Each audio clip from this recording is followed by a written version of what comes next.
House update naman nga pala tayo ngayon mga kakulit, sapagkat ngayong araw nga na ito nakauwi na nga kami dito sa probinsya ng Quezon. Bali ngayong araw nga pala na ito mga kakulit, naglagay na nga kami ng floor mat dito sa ground floor ng aming ipinapagawang dream house. Sapagkat kung inyong nga palang makikita mga kakulit, wala pa ngang tiles itong ground floor, kaya naman ang flooring nga nito ay bukol-bukol. At para naman kahit papaano nga mga kakulit, gumanda na nga itong flooring ng ground floor ng dream house. Naisip nga mga kakulit ng inyong daddy kulit na habang wala pa nga itong tiles, lagyan nga muna ito ng floor mat. Bago nga kami umalis dito mga kakulit papunta sa probinsya ng Romblon, pinatigil nga muna mga kakulit ng inyong daddy kulit ang mga nagtatrabaho dito sa dream house. Halos mahigit 2 linggo na nga rin silang hindi nagtatrabaho dito mga kakulit sa dream house. At ang gagawin na nga lamang pala dito mga kakulit yung kesame at saka itong tiles dito sa ground floor at yung mga window glass at sliding door ng dream house. Hindi nga muna namin palalagyan ito mga kakulit ng tiles at ng mga kesame, sapagkat simula nga mga kakulit nang tumaas ang presyo ng produktong petrolyo, lahat nga ng mga materyales sobrang nagmahalan din, kaya naman sobrang nakaka-stress. O diba? At buti pa nga dito sa atin mga kakulit sa Pilipinas na ang mga bilihin sobrang nagmamahalan. Ikaw kaya, minamahal ka kaya niya? Uy, napapaisip. Charot, hindi dapat gayon.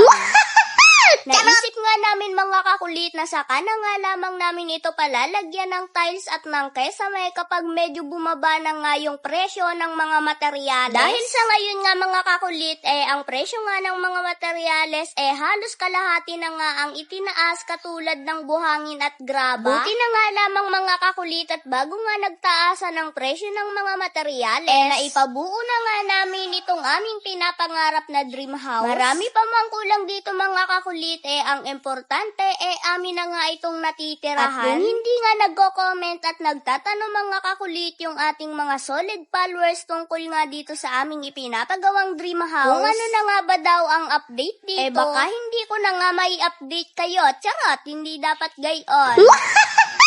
Kaya naman sobrang nakakatuwa nga mga kakulit, sapagkat kapag ilang araw nga akong hindi nakakapag-update dito sa aming ipinapagawang dream house, kinukulit na talaga ako ng mga solid followers natin na mag-update na nga ako dito sa aming ipinapagawang dream house. At ayan na nga mga kakulit ang aking update, at medyo gumanda na nga tingnan itong ground floor ng dream house. Nang matapos na nga namin itong lagyan ng pansamantagal na floor mat, hindi naman namin pwedeng sabihin mga kakulit na pangmadalian nga lamang ito. Dahil kahit sira na nga ito mga kakulit, baka hindi pa rin nga namin ito mapalitan. Hindi naman kasi ako katulad ng jowa mo na pagkatapos kang pakinabangan, bigla kang papalitan. Charot, hindi dapat gayon.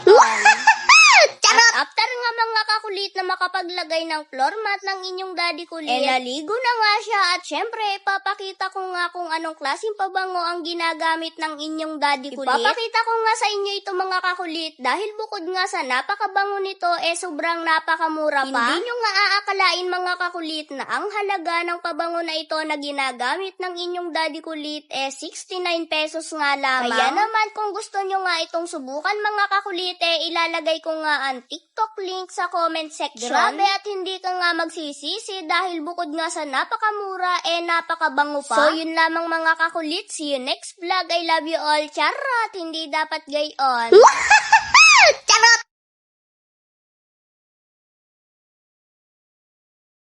So, ba ng sorpresa? I-check mo na ang comment section. So, syempre, mamimili ako na mabibigyan natin ng giveaway sa mga magre-register at magka-cash in.